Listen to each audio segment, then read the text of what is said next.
Louis, you need some like intro music, Louis.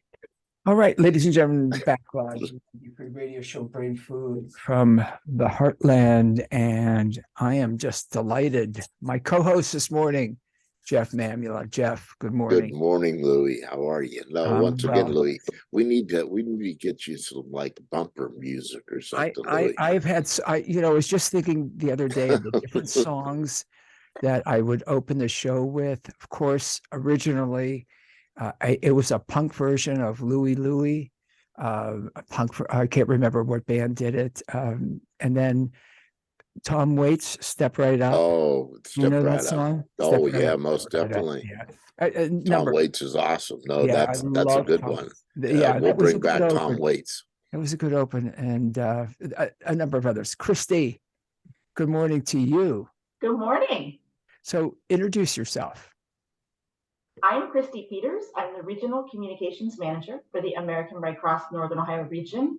I have been with the American Red Cross for 16 years, Yeah. and I'm excited to be here to talk all things Red Cross during March's Red Cross Month. I was trying to think how many years ago you were on with me. I think it was Pure Radio. I mean, it was a long time It ago. was a long, I'm thinking 5, 6. I Well, honestly, it that all starts to blur. oh, I know. I'll do that. It's like, oh, it was a few years ago. Oh, maybe it was Yeah, like a decade ago. exactly. Maybe it was like 15, 18 years ago. But you're young. You get my age. It's like, I don't know. Was it 3 years ago? Was it 30 years ago? Exactly. Yeah.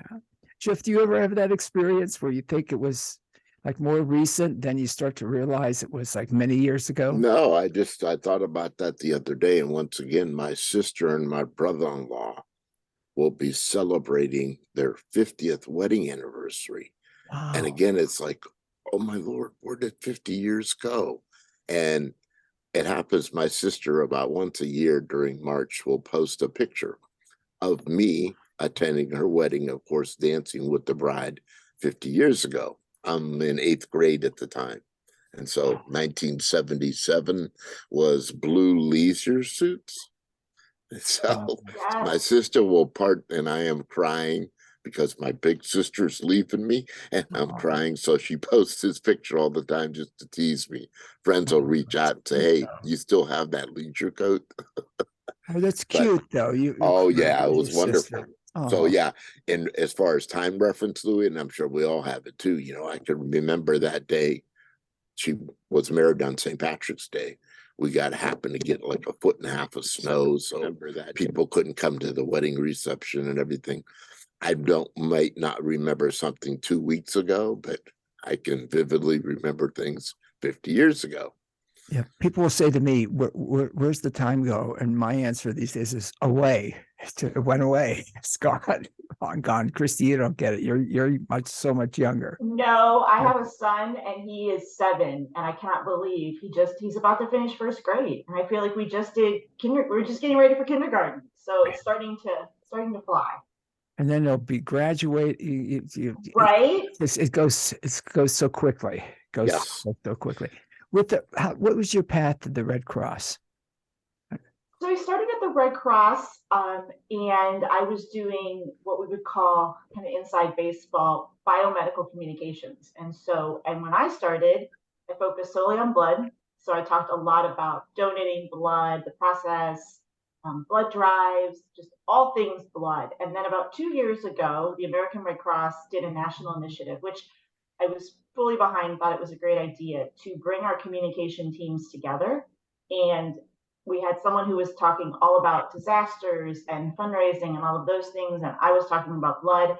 And now we're together and we call it One Red Cross, because really, to most people out there, we are One Red Cross. Whether you're a blood donor or you're someone who's been helped after a home fire or a disaster, the Red Cross is the Red Cross. And so now I get to talk about all kinds of things. I get to be involved in a lot of different initiatives around not only donating blood and encouraging people to do so, but also talking about our relief work after disasters, the fact that we respond to a home fire on average 3 times a week, and the Wow. amazing volunteers that are helping us do all of those things. So it's been isn't there some kind of rock song, A Long and Twisty Winding Road? That's kind of The how I long feel and about winding road. The Long and Winding Road. That has been my experience at the Red Cross. But honestly, I came thinking I'd be here a few years. And so really the people that I work with, the people I get to meet in the job that I do, makes me just, I love it and I want to keep doing it. So it's been great. That's Jeff is the expert when it comes to music. I knew that one. Now, seriously, how many concerts have you been to, Jeff? Oh, lots. How many So- times have you seen Todd Rundgren? 100. Wow. Right? Wow. My boss used to do radio as well, and he has an encyclopedic knowledge of rock music, and he'll just start singing something, and I'm lost because I don't know anything. I miss my sister and my brother and my father also are the same way. Somehow it skipped me. But it's good because you don't remember the old songs because you're young, and believe me, it's in Jeff, right? Am I correct? No, Okay. but once again, Christy, every week Louis hosts us with the show here, and once again, Louis is probably the biggest advocate the library has, and we thank you for that, Louis. But every week, the reason why I bring that up is every week we usually make a mention of the Red Cross and our blood drives. And once again, being with the library myself for 6 years, I've attended several of the drives, and once again, the thanks to all the Mahoney County residents and what have you that come out. Every event that we do at the library, usually it's Poland or Boardman or Austintown Library, they're so well attended. And Mahoney County has reached out. Once again, Louis and I always discussed, that need for blood and that need to help out. That, again, just remembering statistics, like, every 20 seconds, somebody needs blood, and just how critical it is to everyone out there in our listening audience to get involved. And sometimes you might be on your radar. Oh yeah, I'll give, I'll come in. It's like just getting in that habit, or at least come once at least. And Christy, and talking with we just love our partnership with your organization, and even the frontline troops that I met and everything in the branches and everything. I mean, what a professional, streamlined, courteous outfit. It was just so impressive to see everything come together. Well, that's wonderful. And thank you so much. We obviously blood can't be manufactured, so we depend on the community to step forward and give. But if there's not a place that opens their doors and lets us come in and set up those beds and invite the community in, we can't host a blood drive. So thank you to the library system for welcoming us on a regular basis. You can give blood every 56 days. And when we have community sites like the libraries that are willing to do that every 56 days, it is a huge help for the community, because they know that every 56 days I'm eligible to give, and every 56 days the Red Cross is at the library. Makes it a lot easier to get into the habit of doing that, whether you do it every 56 days or every couple of months. But you have that set spot. It's your place. You go. Louis, you can attest to this. And it really helps a lot just getting in that habit, which can be the biggest challenge to encouraging ongoing blood donations. If you're more sporadic, or, well, I gave over here this one day, then you might forget the next month. But that standing appointment at the library every 56 days is a huge help to us. So we appreciate so much all of the work that you do. It's not easy. We kind of come in and take over. I'm sure that Jeff can attest to that. We'll get into every space you've got and we'll take it up. So it really is something that it takes some time and effort to do. And so we're so appreciative of everyone that's willing to let us come in and do this. Christy Peters, I know for me, and I do have to say, my father was a regular blood donor, and I can't remember when I first started. I mean, it was decades ago when I first started to give blood. What was interesting for me, a couple of points I want to make. One of the things early in the pandemic, when pretty much everything was shut down, there was a blood drive, I remember, at the Boardman branch. And I had people that said to me, I can't believe you're going. I can't believe you're people close to me, I can't believe, can't you just wait for a while and see? Don't you? And my response was, if anybody can do this right, correctly, safely, it's the Red Cross. And, I went and of course I had my nose pushed up against the glass of the library because I wanted to get in the library, but the library was just doing curbside at the time. And I went, and it was, of course, flawless. And I felt good about doing it. People can't just shut down and not. The other thing about donating blood for me is that I feel good about it because I know it's not anonymous, but wherever it goes, it's not like somebody gets blood and knows you're giving. And like you say, it can't be manufactured. And it's a really good feeling to be able to give something that can't be manufactured. And I always feel really good after it. And by the way, I'm scheduled. I was at the library about, I think, a month ago, and I'm coming up early in April. And I love going to the library because then I can get lost in the library afterwards. It's twofold for me. I give blood and then I can hang out in libraries. Give blood and get books. Like that just sounds perfect to me. I love it. Books and blood. What a good combo. Exactly. No, when COVID happened, obviously it changed everything. But the American Red Cross did not stop collecting blood. We were considered an essential function. And so we worked all the way through that, and we had to make a lot of adjustments. And so we're thankful for donors like Louis and sponsors like the libraries that, continued to host us as they could, because we still had patients in hospitals when that started. There's still patients that are having heart surgeries. There's still patients that are experiencing car accidents.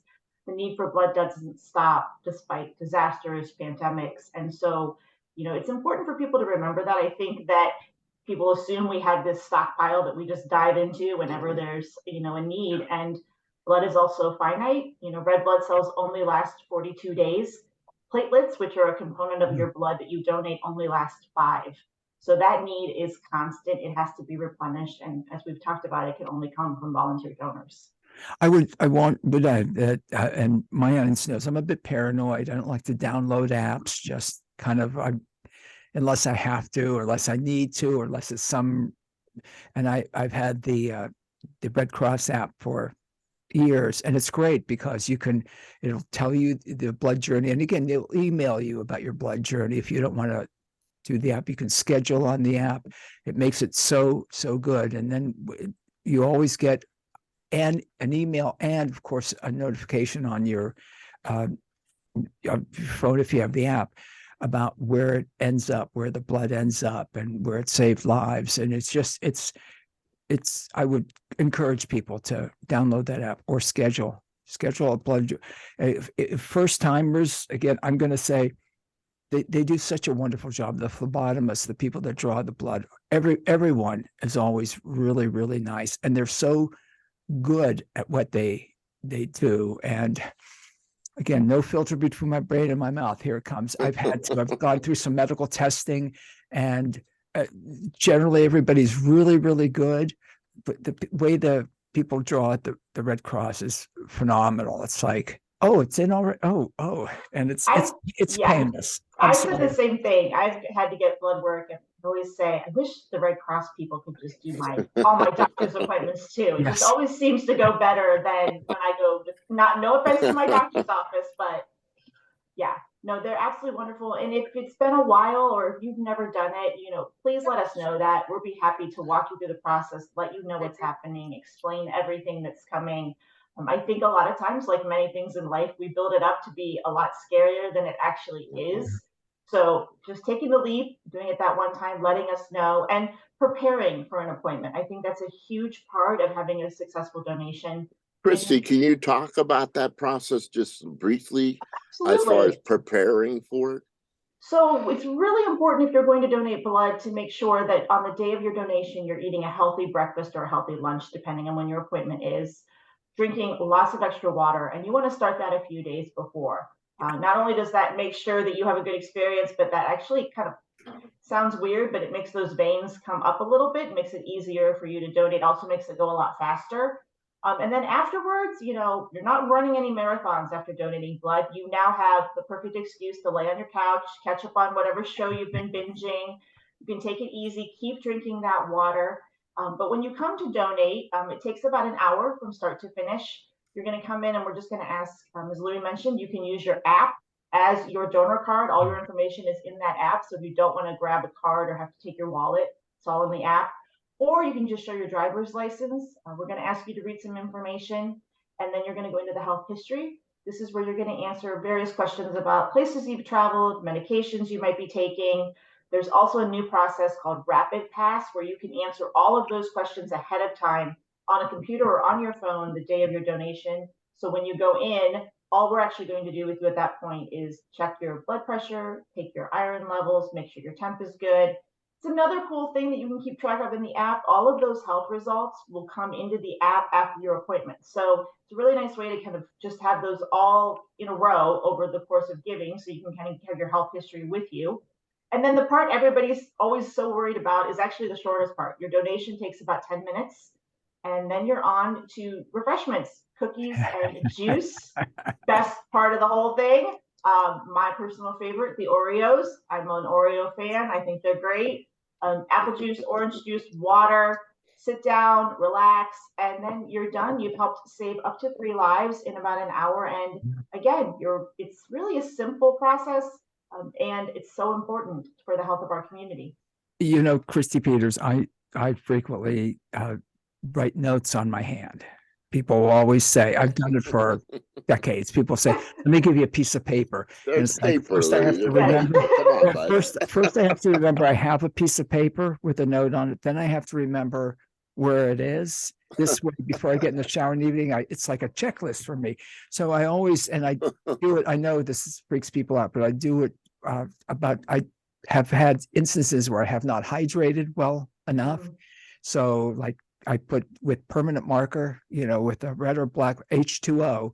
People say, what is it? I'm giving blood in tomorrow or whatever, and I've got to remember to drink more and more water. It makes a huge difference. Yes. The times I haven't prepared versus the times I have, neither bad, but definitely better. Not bad. Yeah, no, I can better. attest to that as well. I go to the doctors every 6 months, and so I do my lab work 1 week ahead of time. And again, didn't prep well that one day, and there was multiple pokes. It's like, that same thing. Where's the Red Cross people? It's like, they poked me one more time. I don't know if I can handle this one. Well, and they also say right before they're gonna, they'll say if you want to turn away, and it's what I've noticed. It's funny. I watch when they insert the needle.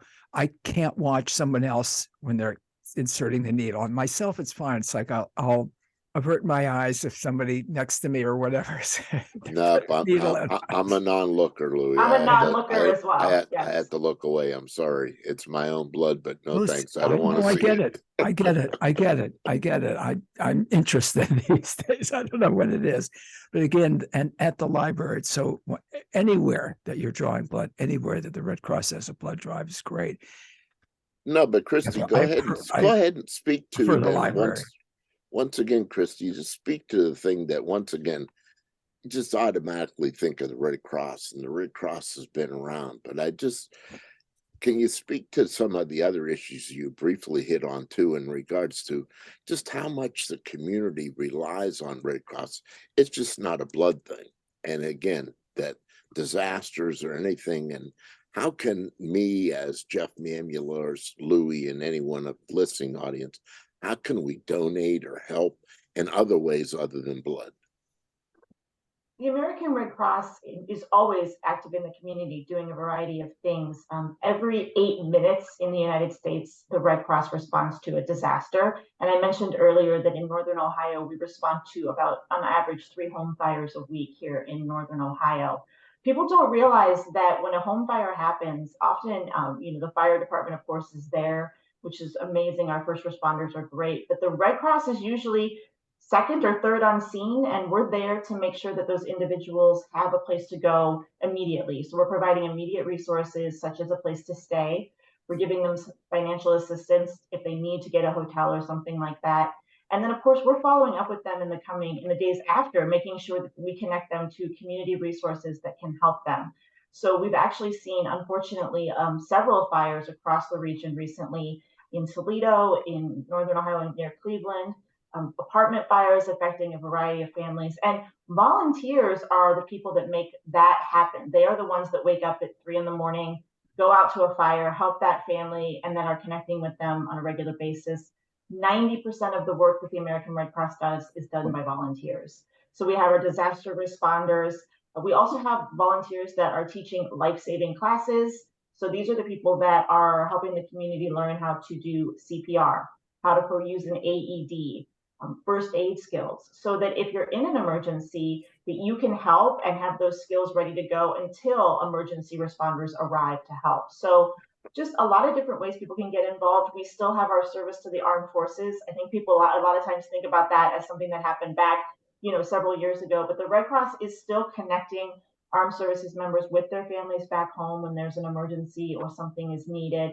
And of course, we're doing things internationally as well. We are part of an international Red Cross that is responding to all types of disasters and things across the country and the world. We've been involved in Ukraine since that started with humanitarian relief. And so I think it's just the Red Cross is always there. And thanks to volunteers and our donors who not only give us their time by volunteering to help, but also their financial donations. We are not a government organization. We depend on the generosity of the American people. And that's what allows us to continue to be there for people in need. Christy, what about you have classes? Tell us a little bit about the classes. So I just took a CPR class, and this is going to sound so weird, but it was so much fun. I just felt so good when I was done because I'd known bits and pieces, but I had never taken an official class. So I actually learned CPR. I learned stomach thrusts, so if someone's choking, and I also learned how to use an AED. And I was amazed, first of all, it takes a lot of energy to perform CPR. I mean, you have to you're pushing incredibly hard. And I remember someone in my class asking our instructor, I'm always worried when I'm thinking about doing it, am I going to hurt this person? And our instructor was very wise and said, well, they're not breathing. So you really can't do much more damage at this point if they're not breathing. So that's a great point. Do what you need to do to help them. So those classes really are so helpful because, we never know when emergencies are going to happen, whether it's at home with a child or if you're out and someone's in a car accident. There are ways that you can assist once you've taken those training courses that can help, ensure that that person gets to the hospital so they can get the treatment they need. Those classes are offered on a regular basis across the region. So there's a lot of different places that you can do that. We still do lifeguarding classes. We do babysitting classes. Again, our goal is to prepare our community for emergencies, making sure that we are prepared for whatever could happen, whether that's ensuring a strong local blood supply or that someone can help in an emergency situation, or that we can be there after an emergency happens to help people recover. So we want to make our communities resilient and ready for whatever happens. Where can you find a list of those classes? You can visit redcross.org/take a class. And that's where you can search for what kind of class you want to take and where it's happening and all that information. Is there a charge to take the classes? There are some charges, and I would encourage, if you're part of an organization, definitely talk to your organization, whoever maybe that's a human resources person, because we can come in and do classes for organizations that can defer some of those costs. But of course, we want to get this information out to everyone. So if there's questions around that, please call us and talk to us, and we will work that out for you. We want to get the information into the public however we can. So we're willing to work with you on that.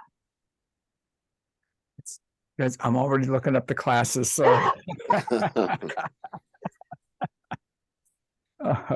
that's wonderful. And again, and this is, of course, Red Cross Month. And did I see too when there's a Giving Day, Christy, on March 22nd? Yes. So March 22nd is Giving Day. It is a day we have designated to focus on how the financial donations that the community gives so generously to us can help make a difference. For example, when you donate $5 to the Red Cross, that can provide a blanket for someone who's staying in a shelter or who's experienced a home fire. $20 will provide a meal for someone in a shelter, breakfast, lunch, and dinner. So for example, when there's a hurricane somewhere and we have to open a shelter, we provide breakfast, lunch, and dinner for all of those residents. So your financial donations help us do that. Of course, it also helps us when we take out our emergency response vehicles. So you might have seen these, they're the big trucks with the big Red Cross on them. When there is a disaster and people have been stranded, there's water and you can't get to them, these emergency response vehicles will go out and meet them where they are, give them that food, that water, clean up kits, the things they need to start the recovery process. All of that happens because of the generosity of donors. So on Giving Day, we're asking everyone to consider making a gift. Every amount matters. Like I said, $5 will buy a blanket, which is a huge thing to have when you're in a shelter and you're cold and you're away from your home. So whatever you can do, it's wonderful. And if you're not able to give financially, you can always donate blood. That's a great thing to do. And of course, as I mentioned, the need for volunteers is huge. We always need more people to get involved in the mission. So all of those are ways that you can help us continue to meet the needs of our community. So being a volunteer, Christy, once again, I could go to your website and sign up to be a volunteer. You can. And I was just sitting here as we were talking and thinking that I'm sure that Louis is incredibly busy, but we actually have a role as a blood donor ambassador. They are the people that greet you when you get to the blood drive, get you registered. I think he would be a perfect blood donor ambassador. But I know you're busy, so I'm not gonna tie you down now. I'm no busier than anyone else. Probably a lot of us these days. That's so huge. No, I love it. I love it, Yeah. Louis. We can do it like a combination library shirt, Louis, like a happy smiley face. I'm picturing like the Walmart greeter, Louis, but now it's the Red Cross greeter. What do you think? Blood donors ambassadors. I don't want to turn people. I don't want people to see me and say, I'm not going in where that guy is. That'd be awesome, Louis. Well, the number one reason that people give for why they don't donate blood is because they've never been asked. And so people who are out in the community and our blood donor ambassadors who are talking about the need, who are talking about their experience, people like you, Louis and Jeff, who are saying, this is really important and I've been doing it regularly. That is a huge indicator of people committing to do it and coming to do it. When they hear from someone else, a lot of times when I talk to people and ask them, why'd you come out or why did you start donating? It's because someone they knew needed blood. So really it's a personal thing. It's something that, I think people need to be asked to do, or they need to know the need. And so being able to have these conversations, being able to talk to the community when you're at those blood drives, that's a huge help to us. So volunteer blood donor ambassadors, we always need disaster action team members, those volunteers that are going out after a disaster happens, either in the middle of the night for a home fire here locally, or if they're going to a disaster that has happened across the country. I actually went on my first, what we call deployment in December. I went to Florida after Hurricane Ian. Many people don't realize that those recoveries last several years. This is not something that's going to just be a couple of months. So I was meeting with people who were still trying to find a place to live, who still, I met a family that was living in an RV and everything that they owned was under a tarp next to them. Their house was a few doors down and was completely destroyed. They were still trying to go through and see if they could salvage anything. So our disaster volunteers go and assist those individuals here as well as across the country. So that's another role that's very important. And blood transportation specialists. I guess I should have done a better job of kind of putting the blood together, but these individuals actually drive blood from hospitals to various places. They will also take it from the library. So sometimes if you're donating at the library, you'll see somebody walk in, pack a bunch of boxes on a cart, roll it out. They're actually taking it back to our center in Cleveland, where it's going to start the process of being tested and sent out. And then about 3 days later, going to the hospitals. So we need people that will pick up that blood, take it back, take the blood from Cleveland out to hospitals. It's not sitting on our shelves for very long. It's a 3-day process to get everything tested and then sent back, and then it's going right back out to hospitals. So there are so many people behind the scenes who are making a difference in doing this work that is vital in us continuing to our life-saving mission. And I think you mentioned once again, and please, I'm sorry if you did, but again, blood only has so much of a shelf life, correct? Yes. So when you give your 1 pint of blood, you're actually giving 3 components. You're giving your red blood cells, your platelets, and your plasma. Each of those products can be separated out and given to a patient, but oftentimes the hospital will also just take that one pint and use it. But each of them has a finite life. So red blood cells last 42 days, platelets last 5 days, and plasma can be frozen for up to a year. So there are some instances where plasma is frozen. But again, that one pint, usually about 42 days for those red cells, which is what you're seeing most hospitals use in emergencies. In ERs, they're packing those red cells for people who come in after an accident and have traumatic bleeding and need that blood quickly. Again, 42 days, and it's not, again, not like it's sitting on the shelf. We're bringing it in, we're testing it, we're sending it back out to hospitals. So it's a constant need, and it doesn't stop for weather, for vacations, for anything. You know, I always tell people there is someone in a hospital right now who's hoping that you will donate today and help them. So it really is, it's an amazing thing to do. It's a great way that we can be part of our community and give back. And then once again, even though it's our listeners out there that unfortunately might have suffered with COVID. And again, if I'm showing no signs of being sick or I've passed that, I'm still, I can give, correct? Yes. So you just have to be healthy and well on the day of your donation. If you wake up and you've got that sinus junk that I feel like we all live with here in Ohio, or you're just not feeling yourself, make sure you wait until you're feeling 100% healthy. It's a question we have gotten a lot, not so much recently, but if you have received the COVID vaccine, you are eligible to donate.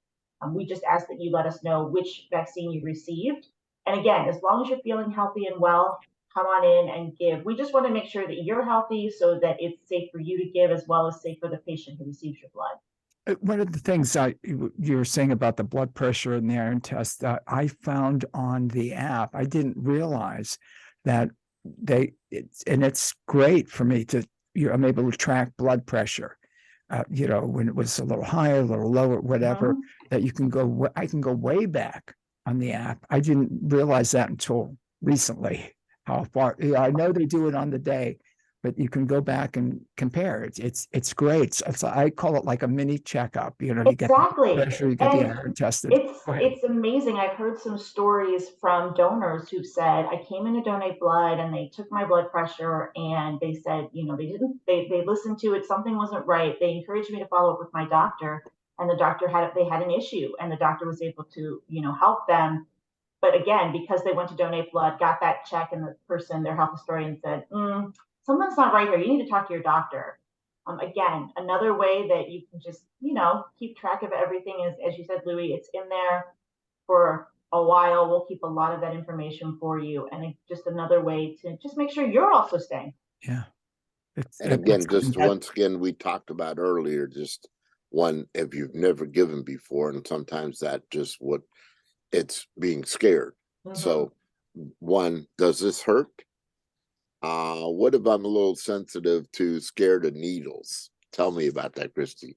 Okay, I'm going to be honest. I don't know anyone that loves having needles, poked. I mean, everyone always says to me, isn't it scary? I'm like, well, it's not a fun experience, but I don't think it hurts as much as everyone says. Of course, it depends on who you are and how you react to certain things. I do think that what I tell people is, when you think about, for example, a sickle cell patient in a hospital, sickle cell is a chronic disease. It causes painful situations for those who have it because their red blood cells change shape. And when they go through the veins and through the vessels in the body, they're not the right shape and it causes a lot of pain. They have to receive transfusions sometimes monthly, and sometimes even more than that. So, or if you think about a patient going through chemotherapy, a child facing leukemia who's getting chemo on a regular basis, that slight pinch that you feel when you donate blood, imagine what they're dealing with as they go through all of those treatments. So really, if you can think about who you're helping, if you can think about that person who's in a hospital, depending on you, that little pinch, that slight pain, I think is small in comparison to what you're doing to help them get well and their family, to have them with them. I just think I think it does hurt a little bit, but again, we've talked about how great our phlebotomists are. They are fantastic, and I think that, again, just if you can focus on the good that you're doing, try not to overthink it. Grab some cookies and eat the cookies with your whatever hand you're not donating with, and just Focus on that. That's, Honestly, I just had to have some dental work done, and I think it was way worse than donating blood. So, oh, I I'll agree. I'll agree It's with you on that one. my experience, it doesn't hurt. They're so good. they They're so really good, are. and it doesn't hurt. And like you say, don't overthink it. Don't overfocus on it. Turn away, and you'll be surprised that they always say little pinch, Yep. and Yep. that's it. And And that's like we talked right. about, preparation ahead of time is going to go a long way in ensuring you have a good experience. Hydrate. Hydrate. That water, because if that vein is just sticking right up, they can get it easily, and it's not a problem. So that's a huge part of it too. I always talk to people who are older, and they say, "Well, I donated in high school, and I had a really bad experience." I said, "Yes, Oh. because you were 17 in high school, and you probably had a Diet Coke and a bag of chips for breakfast, And it and was then you probably went 40 years ago. and tried to donate blood, and you probably had a horrible experience." So yeah, don't compare them. Yeah, and it was 40 years ago. And by the way, I'm looking on my app, and it goes all the way back to 420. Wow, March of Wow. 2020, with blood pressure and the hemoglobin, etc. And I see the one time I'm going to be totally honest, when my blood pressure was too high, and that freaked me out because I wanted to donate. It's like, okay, I wasn't being argumentative, but I was like, can't you just take it if I sign a waiver? So, I know, it's funny.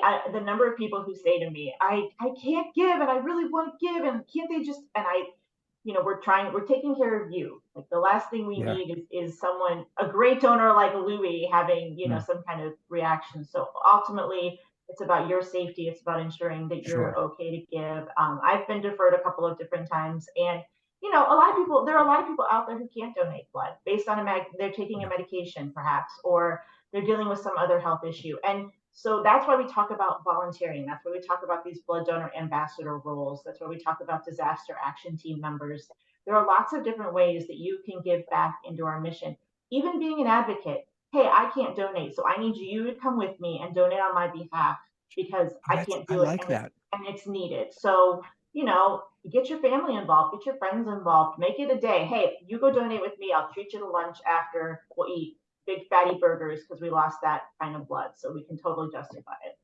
And the other thing, I have a friend, professor at YSU, that donates regularly. We try to coordinate donations sometime, and which is great, which is fun. And because again, you're going to be there, they're going to be there, and you get to someone you don't get to see all the time, and I find that wonderful. The Oreos, I do want to say about the Oreos, I've been vegan for decades, and thanks to PETA, I'm saying this, and I love PETA, saying this a little sarcastically, found out that Oreos are accidentally vegan.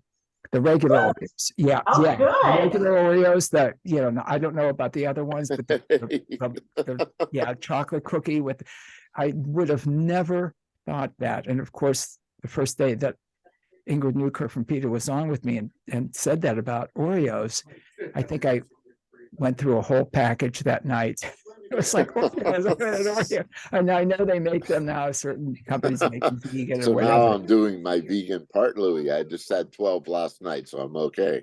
I was about to say, I'm gonna go grab some and eat them in honor of Louis, because that sounds amazing.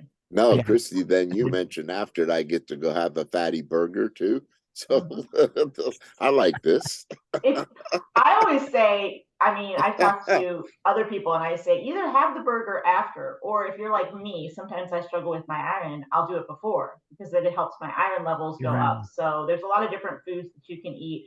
I will say, if you have questions or you have concerns or you're not sure, redcrossblood.org is our website, and there is a wealth of information there about all the different things that might, if you're questioning, hey, I take this med, or I travel to this place, all of our eligibility information is there. There's also a lot of questions around, how do I prepare? What foods can I eat to help with my iron? All of that is on our website as well. So I definitely encourage people to go to that website with their questions. Of course, you can always call 1-800-RED-CROSS, or if you have a question, stop in at a blood drive. Our health historians will be happy to talk to you, answer your questions. If they don't know the answer, they will work to get it for you. So feel free to ask. Christy, you mentioned like the medications or different things. And of course, I'm on some daily medications. Should I be be prepared in advance as far as coming to give blood? Do I need to bring my meds with me, or at least know, a list of what I'm taking? You should know what you're taking. You don't need to bring them with you, but it's always important just to know it, because there is a list that we're going to share with you when you come to give. It's going to say if you're taking any of these medications. And most of the time, it's not what we call a deferral, meaning, okay, now you can't donate today. It's not forever. It's usually a month or two. Or, for example, if you're taking an antibiotic, you have to wait 2 weeks after you finish your antibiotic. I think sometimes people find out that they can't give and they think, well, that was that one time I couldn't give. I'm never going to be able to give again. Most deferrals are temporary. So please don't self-defer. Don't just assume that, oh, I wasn't able to give that one time, I'm never going to be able to give again. Those things are changing on a regular basis, and most of the time it's very time sensitive. It's not permanent. And again, you can find that deferral list. And when you do the rapid pass, you go through all those questions. If not, you go through them while you're there. And but if you have that list, or then it does help, because you can just look at your list compared to our list and get those questions answered. Yep. And then I just want to make sure that I do mention, since we were talking about blood and books, of our upcoming drives at the library happening in March. You can find one at the Poland Library on Tuesday, March 12th from 11 a.m. to 5 p.m. Boardman Library, March 27th, same hours, 11 to 5. And Austintown Library, Tuesday, March 28th from 11 to 5. So again, for those book lovers and our patrons out there that like to come to the library and give some blood and read a book and take a book and things, please come out and join us. You can meet firsthand too. You can meet the awesome people of the Red Cross and just see the amazing job they do and how flawless it is. And it's just amazing, Christy, when I'm watching the person give blood, then the next person takes that blood and then they're putting it in their cartons and things like that.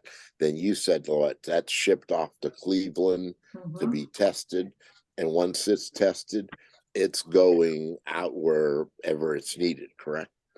Absolutely. So, throughout Northern Ohio, we serve so many different hospitals. And so that blood is going wherever it's needed. And it's important to remember that, we obviously want to meet our local needs first, but we are a national organization. So I have family that live in Kentucky. And so I want to make sure that if something happens in Kentucky, or, blood is needed for an emergency, that it's there as well, because that's where my family is. So it's awesome to know that you're helping here locally, but you could also be helping if the disaster strikes in California, in Texas, in Florida. A lot of times when those natural disasters happen, obviously it shuts down everything, and that includes blood donation. You can't host a blood drive if the entire blood donation center is flooded. So really, we're blessed in Northern Ohio that we don't see a lot of those major disasters, and we really have a unique opportunity to help by being able to give, so that we can, get that blood where it's needed, to volunteer and go if necessary. So it's just a way that not only do you help here, but you can help around the country. That's a great point. And again, don't financially, volunteer. I was thinking of the one lady that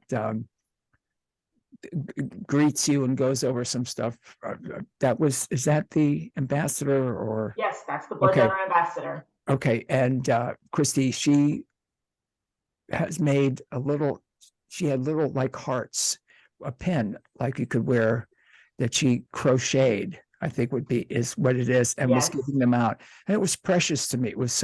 She made it by hand, and there it was, and giving it to every blood donor that day got one of these little handmade hearts. Oh, our volunteers, they're just the best. No offense to other organization volunteers, but mine are the best, and they're wonderful, and they're there to help, and there's always an opportunity. So even if you just have a couple hours a month, it would make a difference. We will find a place for you. So if you're able to join us in our mission, Red Cross Month would be a great time to start.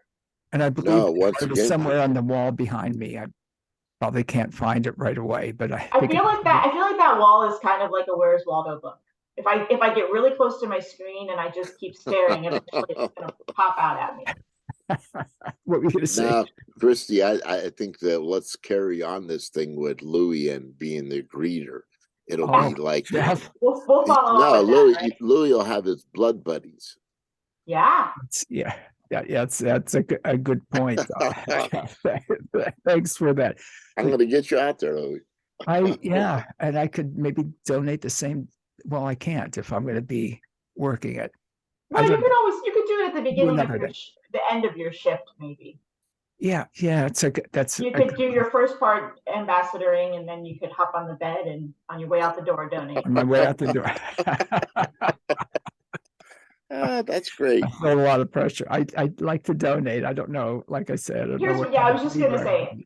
he's doing a great job, and I have a pretty good feeling being a blood donor ambassador is also an unofficial job when you're like Louis and you're telling everyone about it. So all of us can be Red Cross ambassadors when we're with our friends and Right. family and we're out and about in the community talking about, hey, have you given blood lately? Have you, do you want to volunteer? There's just talking about it helps a lot too. So again, and I'm even not gonna, after we're done here, is go on the website. And again, Christy, I could sign up for a CPR class, which I don't know how to do, and I should know how to do. So again, I can go on your website and I could see in my area kind of like where might a class being offered. Just like when you search for blood drives, you can search for classes by zip code.